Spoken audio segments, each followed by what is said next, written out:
A veces parece que Dios no responde nuestras oraciones. ¿Cuántas veces hemos ido a clamar, a llorar, y allí de rodillas, con lágrimas en los ojos, hemos hecho a Dios un pedido? ¿Por qué a veces no sentimos sus respuestas? ¿Por qué a veces sabemos de que Dios prefiere quedar en silencio antes que responder? Esa será una pregunta que hoy responderemos en nuestro programa aquí en Biblia Fácil. Bienvenido. Un grande abrazo para ti. Gracias por acompañarnos semana a semana. Gracias por tus comentarios. Gracias por tus mensajes. Y gracias también a Dios por tus decisiones. Muchas personas allí al escribir dicen: pastor, yo deseo ser fiel a Dios, deseo servir a Dios. Yo siempre digo lo siguiente: todos los seres humanos deseamos cosas buenas, pero los deseos no cambian las cosas. Las decisiones cambian las cosas. Un deseo queda simplemente en deseo, a menos que tomes una decisión para un cambio en tu vida. Los deseos no salvan, las decisiones salvan. Hoy vamos a hablar de un asunto muy importante, porque tiene que ver con oración, con deseo y con decisión. ¿Y por qué te digo esto?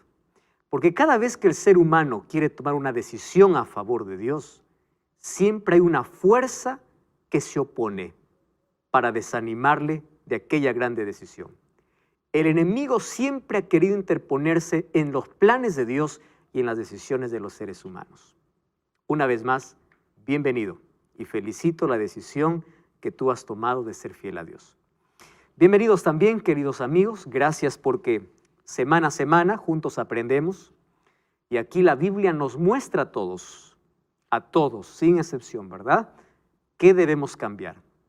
¿Cuál es el rumbo de que nuestra vida debe tener? ¿Qué decisiones deberíamos tomar? Hoy vamos a hablar acerca de una visión muy importante. Daniel en el río Tigris.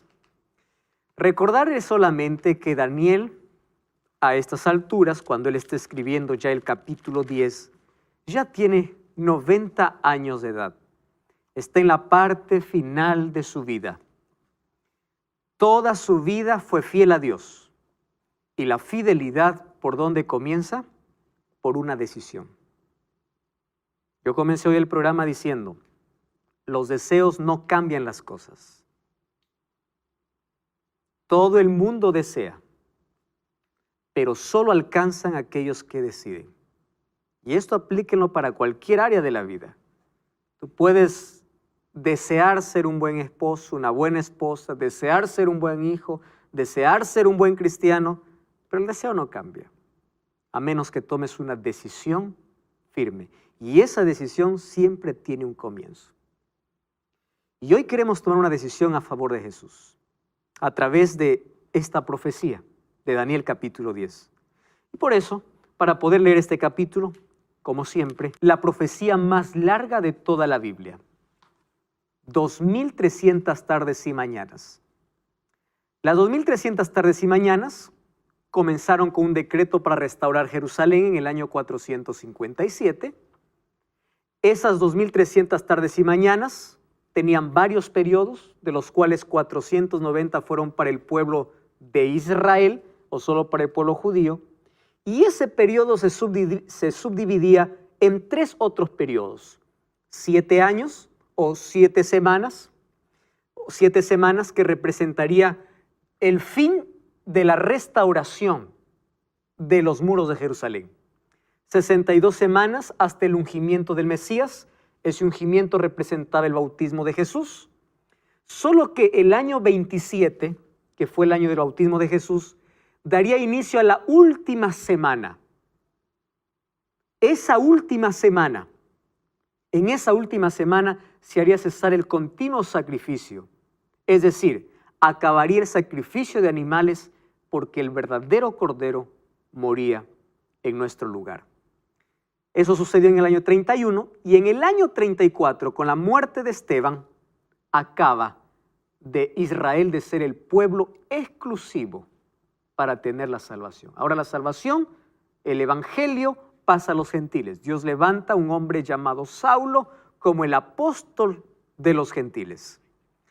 Entonces, si nosotros restamos ese tiempo de las 2300 tardes y mañanas, menos los 490 años que termina el año 34, nos faltaría 1810 años para completar las 2300 tardes y mañanas. Si hacemos la suma, esto nos lleva a 1844.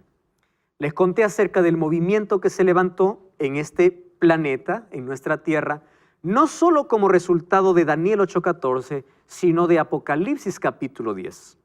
Solo que con una interpretación equivocada. Ellos creían que la purificación del santuario se refería a la tierra. Ahora les pregunto, ¿ellos estaban con la fecha equivocada? No. Ellos tenían la fecha correcta, pero el evento estaba equivocado. ¿Por qué el evento? Porque en 1844 Jesús no vendría a la tierra, sino Jesús asumiría una nueva función, que es la función de purificar el santuario y de ser nuestro abogado como sumo sacerdote, y desde allí nosotros vivimos un juicio, cual se llama el juicio investigador. Ahora fíjense lo que dice el libro de Apocalipsis capítulo 14. Podemos abrir la Biblia. Apocalipsis capítulo 14. Porque esta es una revelación tan importante, hablando acerca del pueblo de Dios en el tiempo del fin. Vamos a leer en el versículo 6, o desde el versículo 6 en adelante. Dice así: en medio del cielo vi volar a otro ángel. Cuando dice que un ángel vuela, en Apocalipsis se refiere a la urgencia del mensaje. ¿Recuerdan qué cosa era alas? Velocidad. La rapidez del mensaje. Entonces, ¿qué significa eso? Que este ángel tenía un mensaje urgente. Solo que lo que me impresiona de este ángel es esta palabra. Tenía el evangelio, ¿qué cosa dice? Eterno. Ahora, piensen conmigo en lo siguiente. ¿Dios tenía 2 evangelios? No. Hay algunos que dicen, no, en el Antiguo Testamento se salvaba de una manera, ahora estamos en el Nuevo Testamento, en otra era. El evangelio es eterno. La salvación siempre fue por gracia. Los judíos intentaron en un momento de su existencia alcanzar la salvación por la ley, que se volvieron legalistas. Es por eso que Jesús advirtió y vino para enseñar cómo debe guardarse la ley. Aquel que piensa que es salvo por la ley está perdido. Porque la obediencia a la ley no da salvación. La obediencia a la ley, ¿qué cosa es? El resultado, no la causa. ¿Correcto? Entonces, el evangelio es eterno, el evangelio es uno solo. No existen 2 evangelios. La salvación es por gracia y el fruto de esa gracia es obediencia, es la fe. Efesios 2:8 dice, porque por gracia sois salvos por medio de la fe. ¿Qué significa eso? ¿Qué significa fe? Ah, no, pastor, fe es creer en Dios. ¿Están de acuerdo con eso, sí o no? Santiago 2:19 dice, el diablo también cree y tiembla. Quiere decir que el diablo se salva. La fe va más allá de una creencia. Porque si la fe solamente fuera decir, yo creo que Dios existe, Santiago 2:19 dice, el diablo también cree. La fe me lleva a más allá de creer. La fe me lleva a una confianza absoluta en la Biblia. Y la fe me lleva como consecuencia a la obediencia. ¿A quién se le llama padre de la fe? Abraham. ¿Se acuerdan de Abraham? El padre de la fe. Amigo de Dios. El hombre de fe, el padre de la fe, ¿qué cosa me enseña? A obedecer. ¿Recuerdan qué le pidió Dios a Abraham? Que le ofrezca a su hijo. ¿Lo dio o no? Sí. Por fe. La obediencia está ligada ¿a qué? A la fe. Pero la obediencia es el resultado. ¿Correcto? No la causa. ¿Quién es el único Salvador? Cristo. Muy bien. El evangelio es eterno. Para predicar a los habitantes de toda la tierra, toda nación, tribu, lengua y pueblo. Y decía a gran voz, ¿qué cosa decía? Temed a Dios y dadle gloria, porque la hora de su juicio, ¿qué cosa? Llegó. ¿De qué momento está hablando? De este juicio investigador.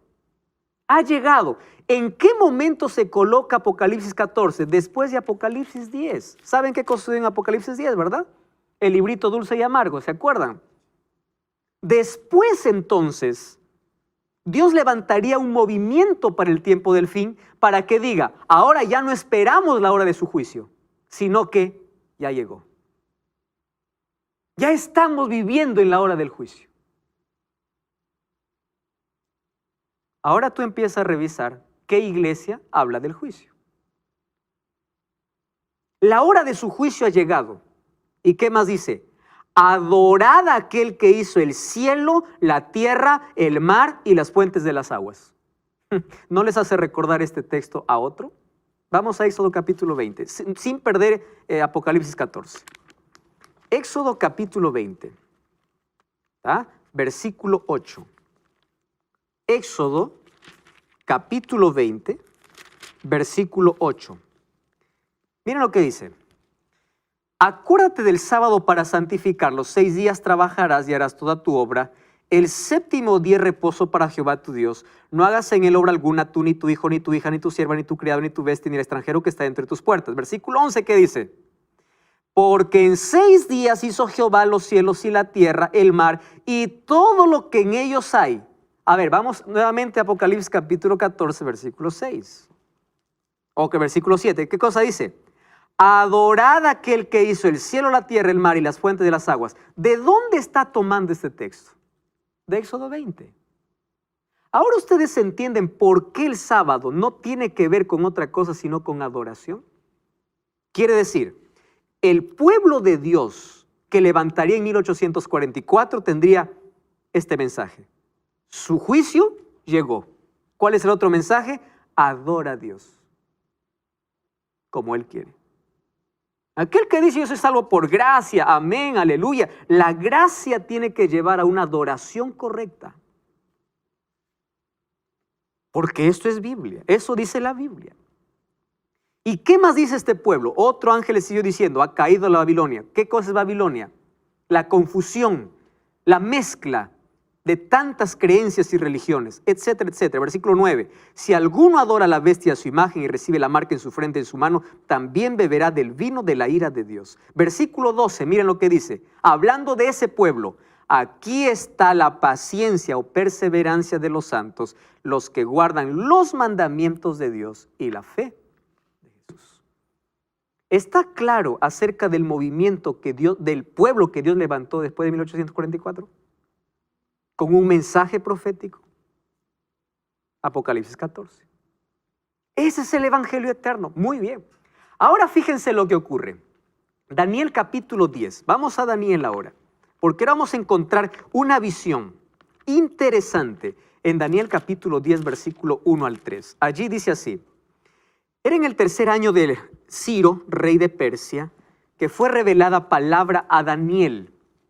Me encanta cómo Daniel aquí empieza a dialogar con su lector y dice, ese Daniel es llamado Belsasar.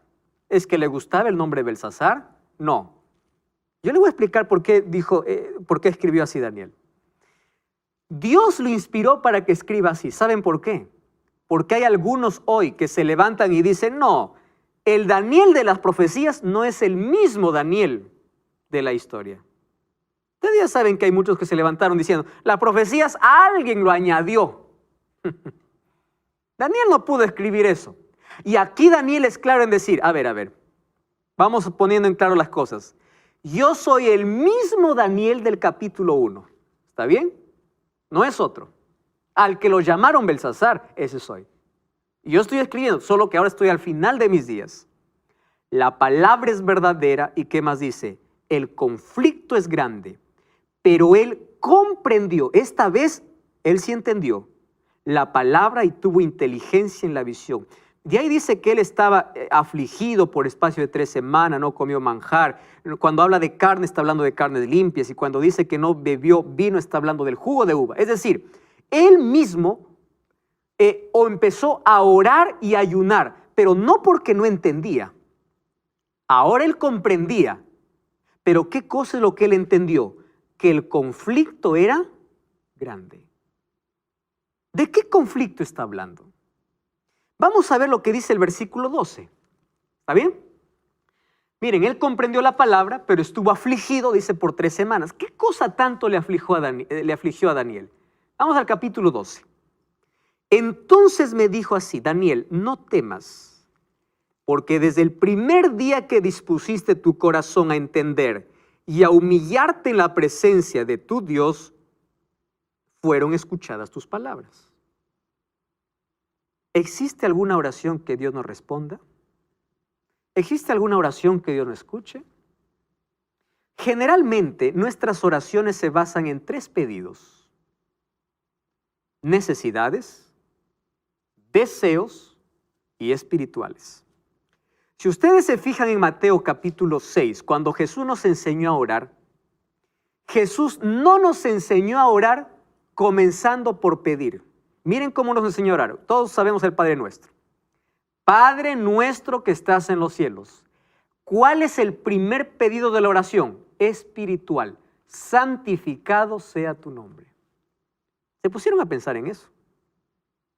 No dice, Padre nuestro, dame comida. El pan está como 4.º pedido. Quiere decir que el nombre de Dios no es santo. ¿Por qué dice santificado sea tu nombre? Si su nombre ya es santo. ¿Saben lo que está enseñando Jesús en el Padre Nuestro? Que tu nombre sea santificado en mi vida, porque yo te represento. Es decir, el primer pedido es espiritual. Ayúdame a ser un cristiano verdadero. Y de allí recién vienen las necesidades y todo lo que nosotros podemos pedir. Ahora, eso no significa que Dios no escuche un grito desesperado de una emergencia. Claro que lo escucha, porque Él ya sabe y solo está necesitando o está queriendo que tú le pidas ayuda y Dios te va a ayudar. Pero saben, Dios siempre responde a nuestras oraciones. Lo hemos escuchado muchas veces de 3 maneras: sí, no y espera. Solo que el ser humano no le gusta esperar. Mucho más en nuestra generación que es inmediatista. Yo quiero ya y ahora. Si no, no me des. ¿Verdad? Muy bien. Solo que ese no de Dios o ese espera de Dios nos desespera a nosotros. ¿Y saben por qué? A veces Dios no nos responde en el momento porque no estamos preparados para recibir esa bendición. Otras veces Dios nos va a decir que no porque no nos conviene, aunque para nosotros sea lo mejor. Dios, que conoce el futuro, te dice no te conviene. Lo que yo me estoy acordando es de una historia que alguien me contó. Estaban ahí en el cuarto jugando 2 hermanitos, un más grandecito y la otra más pequeña. La mamá estaba en la cocina, allí picando, pelando las papas para cocinar. De pronto escuchó que la nenita empezó a llorar en el cuarto y la mamá pensó que el hermano le estaba molestando. Y le dice, ¿qué quiere tu hermana? Y su hermanito le dice, mamá, yo no puedo darle lo que ella quiere. Y la mamá, como no estaba viendo, le dice, dale, no importa, dale para que no llore. Entonces el hermanito le dio lo que la niña quería y dentro de un segundo empezó a llorar más. Y le dice, ¿qué cosa tiene ahora tu hermana? Mamá, tú me dijiste para darle lo que ella quiere. ¿Qué cosa quería? Una abeja. Y claro, tomó la abeja, le picó la abeja y empezó a llorar más. Los seres humanos somos así.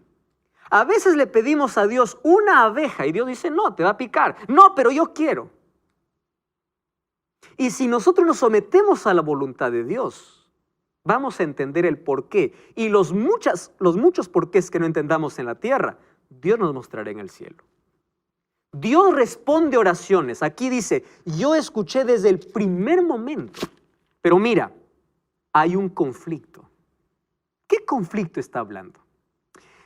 Vamos a ver Efesios capítulo 6, versículo 12. Me encanta este texto. Efesios capítulo 6. No pierdan Daniel. Efesios capítulo 6, versículo 12. este texto me habla de una realidad que ustedes y yo vivimos todos los días. Efesios capítulo 6. Dice así: por tanto, no tenemos lucha contra sangre y carne, sino contra principados, potestades, gobernadores de tinieblas de este mundo, huestes espirituales de maldad en las regiones celestes. Por tanto, tomad la armadura de Dios para que resistas en el día malo. Y cuando resistes el día malo, no tires la toalla. Tienes que estar firme. Quiere decir, cuando tú tienes una victoria, dices, ¡ah, amén, victoria! Ten cuidado porque ahí puedes caer.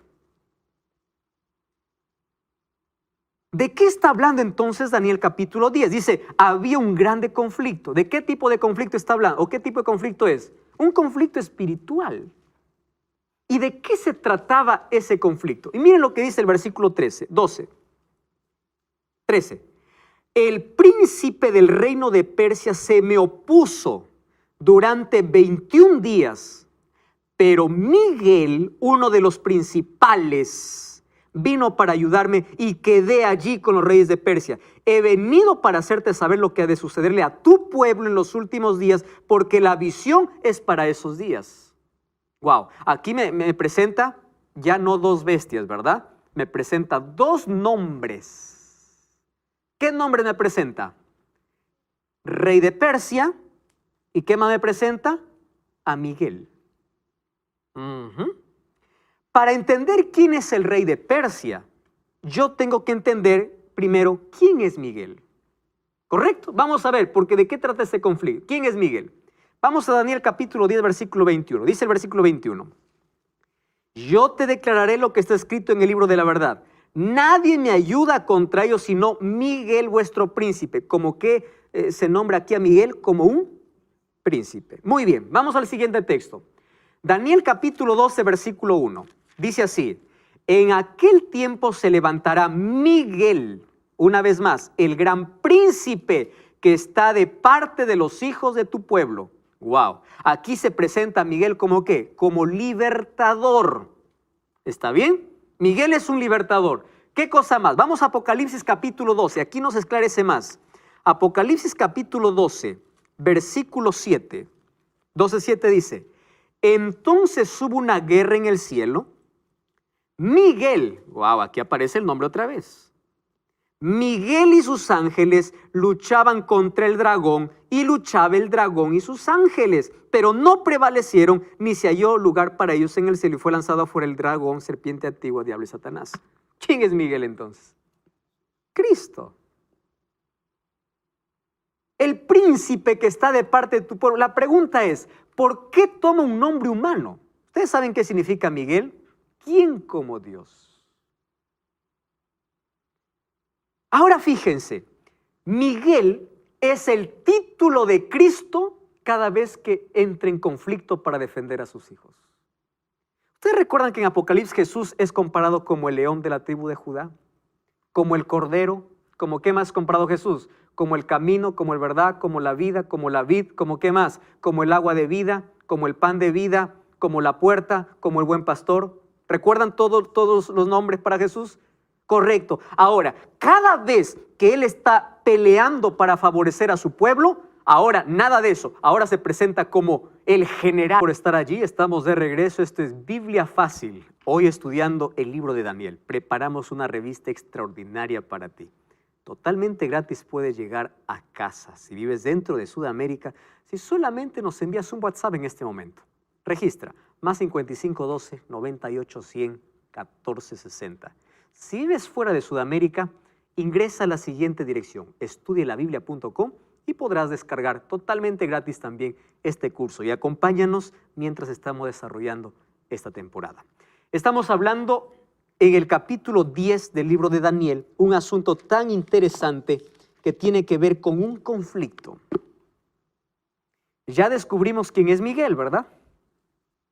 Miguel es el título, es el nombre que asume Cristo cada vez que está para defender a su pueblo. ¿Por qué en el capítulo 12 de Daniel dice, en aquel tiempo se levantará Miguel? Porque el capítulo 11 habla del cuerno pequeño en guerra contra el pueblo de Dios. Entonces, si hay una guerra de un poder, aquí se levanta Miguel como defensor. Es decir, la batalla no ha sido con ellos, la batalla ha sido conmigo. Y yo los voy a defender. ¡Qué maravilla! Ahora, ¿quién es el rey de Persia? Si Miguel es Cristo, quiere decir que Cristo tiene que luchar con otro poder. Ojo, que la lucha no es con ángeles, es con Cristo mismo. ¿Quién está hablando con Daniel? Gabriel. Y Gabriel dice, mira, 21 días, ¿recuerdan ahí el texto? Versículo 13, el príncipe del rey de Persia se me puso durante 21 días, pero Miguel vino para ayudarme. Quiere decir que quien estaba peleando con el ángel no era otro ángel. ¿Quién era? Satanás. Tanto así que él necesitó que venga Miguel, el príncipe de los cielos. Ahora, fíjense, Satanás aquí se representa como el rey de Persia. ¿Cómo poder entender este asunto, no? Muy bien. ¿Ustedes sabían que no es la única referencia en la Biblia donde se usa un nombre de una persona para hacer referencia a Satanás? No es este el único nombre. Vamos a Ezequiel capítulo 28, versículo 11. Vamos a ver qué dice Ezequiel.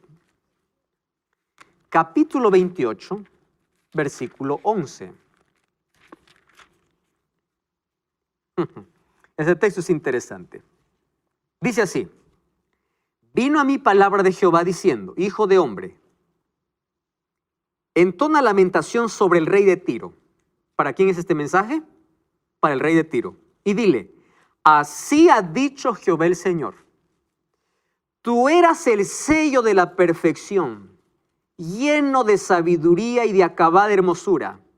En el Edén, en el huerto de Dios estuviste.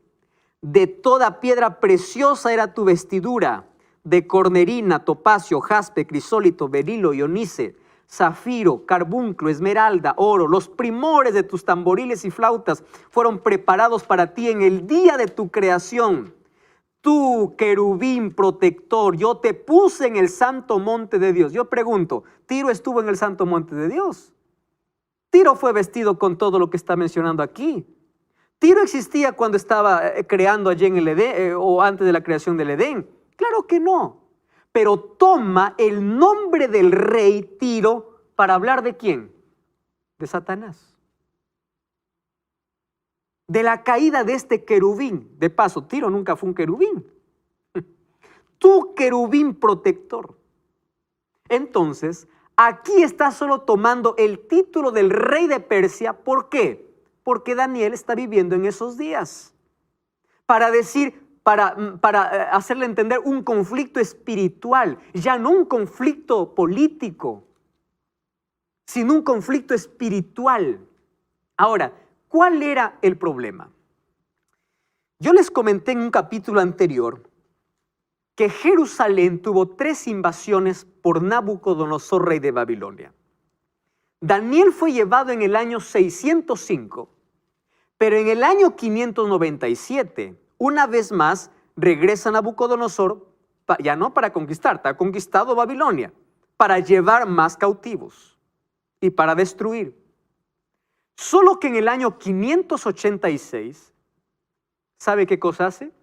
Destruyen el templo. ¿Qué templo? De Salomón. El glorioso templo. Los judíos, al ver que venía la invasión, ellos escondieron el arca. ¿Recuerdan el arca dónde estaba? En el lugar santísimo. Lo escondieron. Y cuando fue destruido el templo, el arca estaba escondida. Porque era su adoración a Dios. A través de ellos adoraban a Dios. Ahora, fíjense una cosa. La ciudad de Jerusalén estaba en ruinas. ¿Se acuerdan la profecía de los 2300 tardes y mañanas? ¿Por qué necesitaba ser reconstruido los muros y la ciudad de Jerusalén? Porque estaba en ruinas. Fue destruida por completo. Muy bien. ¿Qué sucedió entonces con Daniel? Daniel empezó a estudiar la profecía. ¿Recuerdan ustedes que solamente 70 años ellos debían estar allá, en Babilonia? Y Daniel empezó allí a hablar con Dios y le dice, Señor, ya son 70 años. Muy bien. Mientras Babilonia era imperio, la profecía estaba que el pueblo de Israel iba a ser cautivo. Pero ahora ya no estaba Babilonia. ¿Quién estaba? Estaba Ciro. Y Ciro conquistó Babilonia un 12 de octubre del año 539.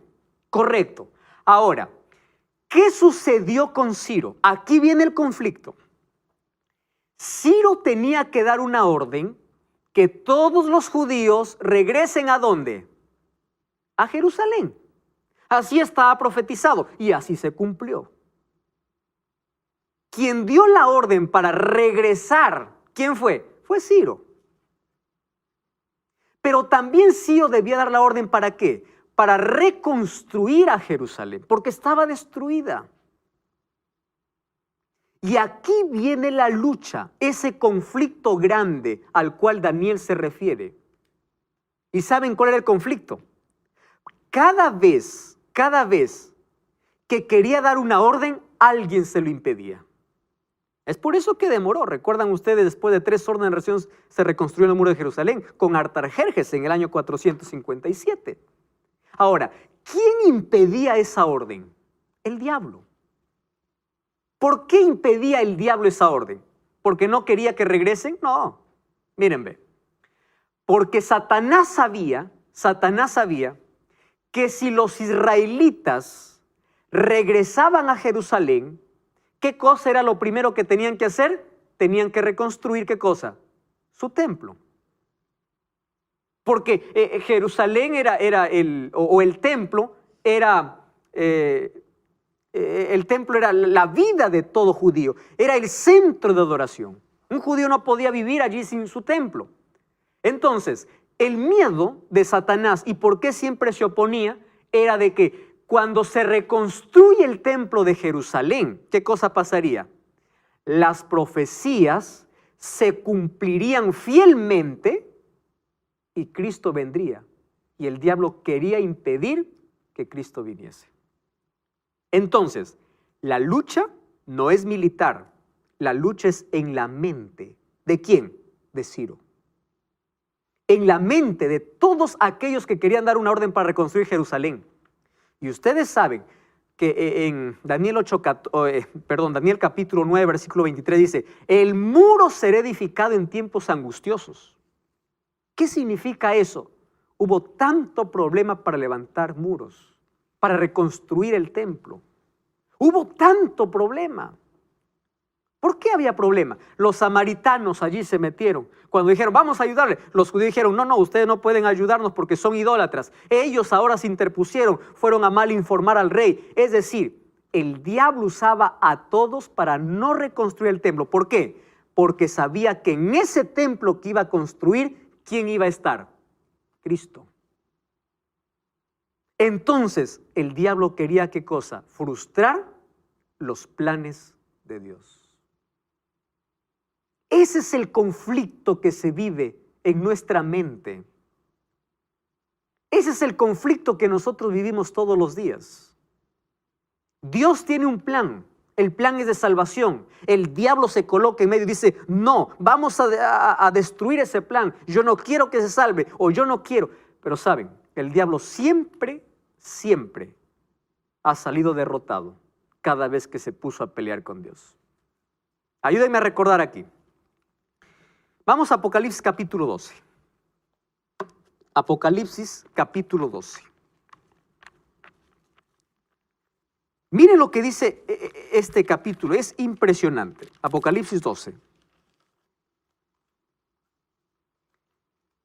Vamos a ver allí el versículo 4. Dice, su cola arrastró la tercera parte de las estrellas del cielo. Está hablando de la caída de Satanás del cielo. Estrellas aquí son ángeles. Su cola arrastró la tercera parte de las estrellas del cielo y los arrojó sobre la tierra. Y el dragón se paró frente a la mujer que estaba para dar a luz a fin de devorar a su hijo tan pronto como naciera. ¿De quién está hablando? Del nacimiento de Cristo. Entonces, ¿ustedes se acuerdan cuando Cristo murió? ¿Qué orden dio Herodes? mueran todos los niños de 2 años abajo. ¿La orden era de Herodes? No, era del diablo. Porque el diablo quería matar a Cristo tan pronto como él naciese. Primero quiso impedir la reconstrucción del templo porque sabía que ahí iba a venir Cristo. Y cuando Cristo vino, entonces quiso matarlo cuando nazca. Ahora les pregunto, ¿tuvo su victoria el diablo allí? No. Miren, ahora vamos a seguir el versículo 6. El versículo 5. Ella dio a luz un hijo que va a regir a todas las naciones con vara de hierro. Su hijo fue arrebatado para Dios y para su trono. Está haciendo referencia de Cristo. La mujer huyó al desierto, donde tenía un lugar preparado por Dios para ser sustentada allí por 1260 años. ¿Se acuerdan ustedes a qué representa mujer en la Biblia? En la profecía, iglesia. ¿Cuánto tiempo fue perseguida? Ahí está, 1260 años. Ahora escuchen, ¿ah? ¿Cuál era la idea del diablo? La idea del diablo era, si ya no pudo destruir a Cristo, voy a destruir a su pueblo. Antes, ustedes se acuerdan que cuando Cristo murió, Satanás también quiso impedir su resurrección. Es por eso que mandó cuántos soldados ahí a la puerta del sepulcro para impedir que Jesús resucitase. Es decir, el diablo siempre quiso frustrar los planes de Dios. Muy bien. ¿Cuál era la idea del diablo? Destruir a todos los cristianos. Dijo, los voy a matar. Correcto. ¿Los logró matar? No. Tertuliano decía lo siguiente: mientras más cristianos morían, más cristianos se levantaban. Porque la sangre de ellos era como semilla. El diablo cambió de estrategia y dijo, si yo sigo matando, voy a seguir perdiendo. Entonces cambió de estrategia. Mejor me meto dentro de la iglesia con falsas doctrinas. Y allí sí tuvo éxito. Porque hay muchos que creen adorar a Dios cuando están adorando al otro poder. Cambió de estrategia. Ahora piensen conmigo. El diablo fue derrotado aquí. Fue derrotado cuando planificó matar a Jesús. Fue derrotado cuando resucitó Jesús. Fue derrotado cuando pensó perseguir a la iglesia. El diablo viene de derrota en derrota. Es por eso que miren lo que dice el versículo 17 del capítulo 12. Dice así, 17, Apocalipsis, capítulo 12, versículo 17. Allí dice así: entonces el dragón se llenó de ira contra la mujer. ¿Qué cosa es mujer? Iglesia. Y se fue a hacer guerra contra el resto de la descendencia. ¿Qué significa resto? Remanente. El pueblo del fin. ¿Quiénes son? Los que guardan los mandamientos de Dios y tienen el testimonio de Jesucristo. El diablo no está enfurecido con todas las religiones. No. El diablo no está enfurecido con todo aquel que dice ser creyente. No. El diablo está enfurecido con un pueblo. Con este pueblo. Ahora, si el diablo tanto fue derrotado, es porque ahora él tiene sed de venganza y él quiere destruir, él quiere frustrar los planes de Dios, pero nunca lo ha logrado. ¿Ustedes saben qué cosa ocurrió? El templo finalmente fue reconstruido. Y cuando fue reconstruido, ahí estaba el profeta Ageo. Busquen el libro de Ageo. Ageo está casi al terminar el Antiguo Testamento. Poco antes de Malaquías, Zacarías, Ageo. Allí dice así, Ageo capítulo 2, el versículo 7. Dice así: haré temblar a todas las naciones, vendrá el deseado de todas las naciones y llenaré la gloria de esta casa, ha dicho Jehová de los ejércitos. Versículo 9, la gloria de esta casa será mayor que de la primera, así ha dicho Jehová de los ejércitos, y daré paz a este lugar, dice Jehová. Miren, cuando se reconstruyó el templo, habían dos grupos de judíos. Un grupo de judíos que decía: oh, este templo, pobrecito, se llamó el templo de Zorobabel. Era un templo que no tenía la gloria del templo de Salomón. Y había otro grupo de judíos que no había conocido el templo de Salomón y decía: qué bonito, ahora vamos a ver cómo se hacen los sacrificios. Entonces, aquí se levanta el profeta Ageo para hablar a aquel grupo de descontentos que estaban comparando este templo con el templo de Salomón. Y le dice: espera un momento, dice así Jehová: este templo será mayor que el de Salomón. ¿Por qué? Porque en este templo, ¿quién entrará? el deseado de todas las gentes. ¿Quién era el deseado de todas las naciones? Cristo. Porque la gloria del templo no se encontraría en la infraestructura, sino en quién entraría a ese lugar. Es por eso que el diablo impedía la reconstrucción. La Biblia dice que Jesús vino en el tiempo exacto y por más que el diablo trató de frustrar los planes de Dios, nunca lo logró. Finalmente, en Daniel capítulo 10, versículo 4 al 8, ¿sabe cómo termina ese capítulo? Impresionante. En la fase final de su vida, Daniel vio la presencia de Dios. O vio a Jesús. Dice que allí vio a un hombre vestido de lino, con sus hombros ceñidos de oro, sus ojos como antorchas de fuego, sus pies como de bronce, su voz como estruendo de muchas aguas. ¿A quién vio al final de sus días? A Cristo. Ese Miguel libertador, ese príncipe de los ejércitos, ahora se presenta para fortalecer a Daniel y le dice: Daniel, tú no temas. Probablemente el diablo intente frustrar todos tus planes o los planes que Dios tenga para ti. Pero si te colocas en las manos de Dios, jamás lo logrará. El diablo está derrotado, querido. Cristo lo venció en la cruz. Él viene de derrota en derrota. La única victoria que va a tener en esta tierra es cuando tú le cedes tu vida. Esa es la única victoria, porque Él sabe que ya es un ser derrotado. Hoy yo te voy a invitar para que formes parte del ejército de Dios, donde está el gran Miguel, donde está Jesucristo, aquel que defiende a su pueblo, aquel que tiene el control de toda la historia, aquel que está llevando la historia hacia un final feliz. Hoy quiero invitarte a tomar una decisión.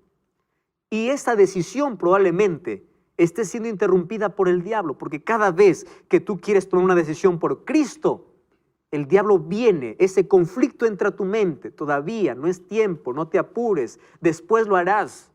Tú no sabes si después hay vida. Por eso hoy es el día para tomar una decisión por Jesús. Yo te pregunto, ahí en tu corazón, ¿quién tiene la victoria? ¿Cristo o Satanás? Eso tú lo decides.